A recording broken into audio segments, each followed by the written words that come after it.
Ya, jumpa kembali bersama channel Arlia.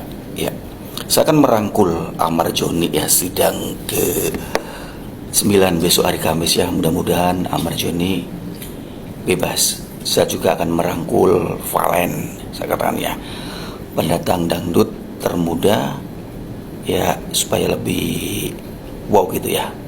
Juga adik bontot kita si April ya. Jadi ketiga ini Bang Arul akan merangkul Ahmad Joni dari pembebasannya supaya cepat bebas keluar dan menikah dengan Dr. Camelia.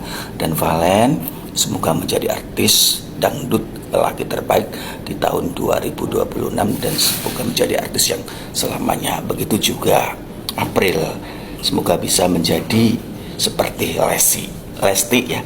Jadi Ahmad Joni, Valen, April, saya dukung mereka, saya support mereka.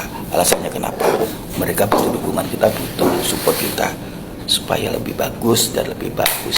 Terutama Ahmad Joni ya, supaya lebih baik dan lebih baik ya.